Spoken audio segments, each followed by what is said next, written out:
হচ্ছে আমি ভোট প্রার্থী, এখানে আমি প্রার্থী বিজেপি। আমি আশা করব আপনারা সকলে বিজেপি কে ভোট দিয়ে জয়যুক্ত করবেন। আমার এখানে বলার মতো সবচেয়ে গুরুত্বপূর্ণ একটাই কথা আছে, যেহেতু আমি অনেক মহিলাদের দেখছি, সেটা হচ্ছে যে তৃণমূল কংগ্রেস আপনারা জানেন চোর ছেচর ক্ষমতাবাজদের একটা দল।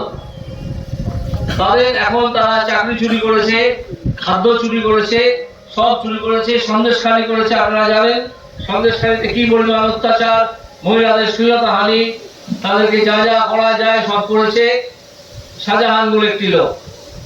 এবং মমতা ব্যানার্জি সেই শাহজাহানকে এখনো পর্যন্ত সমর্থন করছেন। আপনারা জানেন তো সন্দেশখালীর ঘটনা, আপনারা জানেন তো। এইবার তাদের কিছু প্রচার করার নেই, বলার নেই, মানুষের সামনে কিছু বলার মুখ নেই, তাও তারা বলতে আসছে একটা কথা খুব গুরুত্বপূর্ণ জেনে রাখুন। তারা বলছে যে মমতা ব্যানার্জি যদি না যেতে পারে, মমতার দল যদি হেরে যায়, তাহলে লক্ষ্মীর ভান্ডার নাকি বন্ধ হয়ে যাবে। এটা আপনারা জেনে রাখুন, সর্বৈব মিথ্যে কথা, এটা সম্পূর্ণ মিথ্যে কথা। এই ভাওতাবাজিতে আপনারা বিশ্বাস করবেন না। দেওয়া হয় সেটা মমতা ব্যানার্জির বাপের টাকা নয়, সেটা আসে পশ্চিমবঙ্গ সরকারের কোষাগার থেকে। সেই টাকা মমতা ব্যানার্জির ভাইপোর বাপের টাকা নয়, সেটাও আসে পশ্চিমবঙ্গ সরকারের কোষাগার থেকে। পশ্চিমবঙ্গ সরকার থেকে যে টাকা আসে কোষাগার থেকে, এই 1000 টাকা বা 1200 টাকা, সেই টাকাটা আপনারা জেনে রাখবেন অত্যন্ত কম। সারা ভারতবর্ষে যেখানে যেখানে এই স্কিমটা চালু আছে, সরাসরি মানুষের হাতে টাকা পৌঁছে দেওয়ার স্কিম, সেখানে আসামে পায় 3000 টাকা, উত্তরপ্রদেশে এবং রাজস্থানে পায় 3500 টাকা। আমাদের নেতা শুভেন্দু অধিকারী এবং সুকান্ত মজুমদার এর মধ্যে ঘোষণা করেছেন, আমিও সে তারই প্রতিধ্বনি করে বলছি যে আমরা ক্ষমতায় আসবো পশ্চিমবঙ্গে। এই ভোটটা তো পশ্চিমবঙ্গে আসার ভোট নয়, এই ভোটটা হচ্ছে কেন্দ্রীয় সরকারের ভোট। কিন্তু আমাদের ধারণা আমরা এখানে ডিসেম্বর মাসের মধ্যে ক্ষমতায় আসবো। যদি তা নাও আসি তাহলে 2026-এ তো আসবোই। কে আটকাবে? তৃণমূল তো উধাও হয়ে যাবে। আমরা এলে এইখানে চালু করব অন্নপূর্ণার ভান্ডার।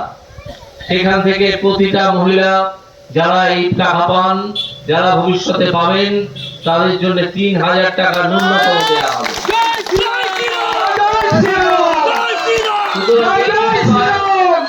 যদি শুনেছেন ন্যূনতম 3000 টাকা আমরা দেবো, ওরা 1000 টাকা দেয়।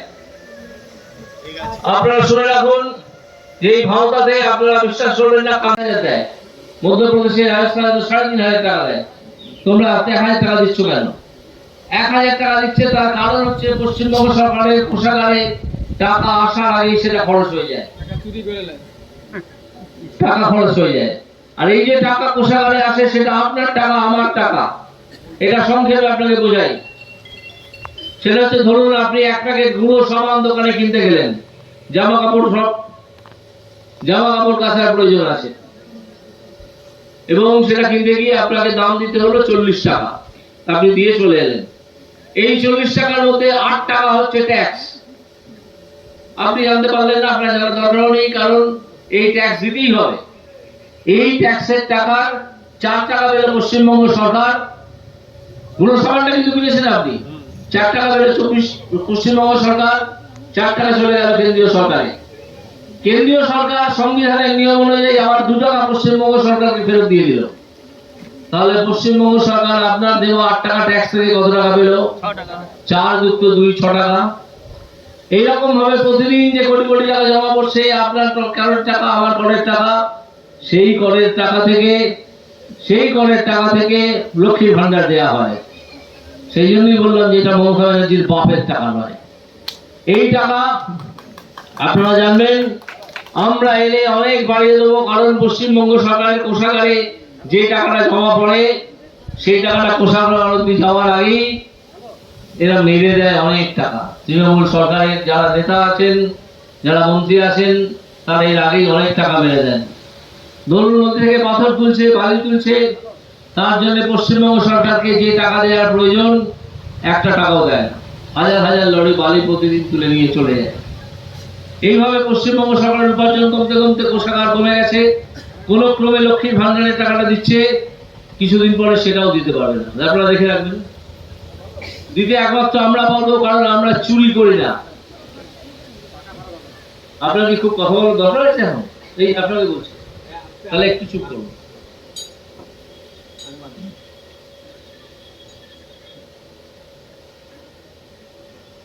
বিজেপি একটা শৃঙ্খলাবদ্ধ দল। বিজেপির কেউ এই টাকা চুরি করবে না, চুরি করতে পারবেও না। কারণ বিজেপি একটা শৃঙ্খলাবদ্ধ দল হিসেবে প্রতিটা বিষয়ে তাদের নেতারা নজর রাখেন এবং কর্মীরা অত্যন্ত সৎ। যদি কেউ অসৎ থাকে এবং অসততা করেন, তাকে বাইরে বার করে দিতে বেশি সময় লাগে না, এটা জেনে রাখুন। চাকরির ব্যাপারে তো জানেন আপনারা, চাকরি চুরি হয়ে গেছে। এই তৃণমূল সরকারি চাকরি চুরি করেছে। এই যে 26,000 শিক্ষকের চাকরি চলে গেছে, তার কারণ হচ্ছে তৃণমূল সরকারকে যখন বলা হয়েছিল যে তোমরা জানো যে কারা কারা ভুয়ো চাকরি করছে, ভুয়ো নাম্বার পেয়ে 12 পেয়ে সে চাকরি করার কথা নয়, 72-এর চাকরি পাওয়ার কথা, বা তাকে চাকরিটা বেছে দিয়েছো 8 লাখ 10 লাখ টাকা নিয়ে, সেই তালিকা তৃণমূল বা তার নেতারা দিতে পারেনি, দেয়নি। আজকে বলছে সুপ্রিম কোর্টে নাকি জমা দেবে। আজকে সুপ্রিম কোর্টে মামলা আছে, দেয় কিনা দেখি, আমরা অপেক্ষা করবো।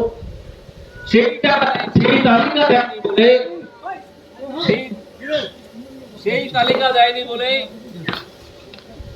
কোর্টের কাছে আর কোনো উপায় ছিল না বাতিল করা ছাড়া। এই পরীক্ষা বাতিল করতে বাধ্য হয়েছে কোর্ট। এবং কেন হয়েছে? কারণ তৃণমূল সরকার সম্পূর্ণ তথ্য কোর্টকে দেয়নি। এখন বলছে যে হ্যাঁ এটা দেওয়া যাবে। এটা যদি এখন দেওয়া যায় তাহলে আজ থেকে 2 মাস আগে দেওয়া গেল না কেন? কারণ যারা চুরি করে চাকরি পেয়েছে তারা তো টাকা ফেরত চাইবে। তারা 8 লাখ 10 লাখ টাকা করে দিয়ে চাকরি পেয়েছে।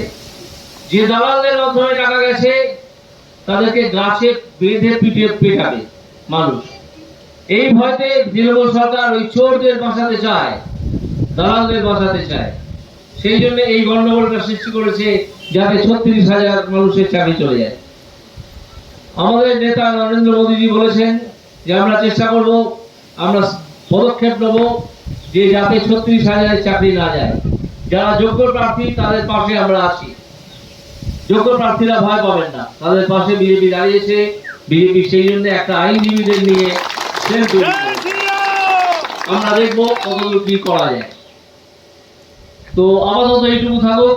আমার একটা খুব জরুরি কাজ পড়ে গেছে, তো লোকে দৌড়তে হচ্ছে। ভয় দেখাচ্ছে যে যাবে তার নাম কেটে দেওয়া। কে কোথায় যাবে?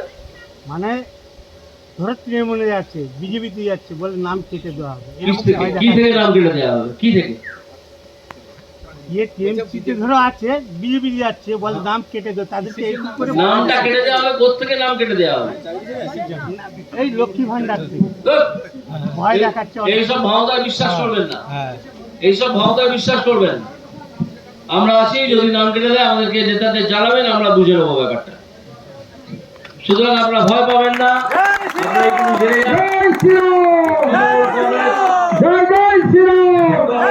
ভাওতাবাজি ছাড়া আর কিছু দেওয়ার নেই। ভাওতাবাজি দিয়ে কিছু ভোট পেতে চাইছে। আপনারা আমার প্রণাম গ্রহণ করুন। আমি এখন এখান থেকে চললাম। বিকেলে আমার এখানে প্রোগ্রাম আছে কোথাও, আমি হয়তো আসবো।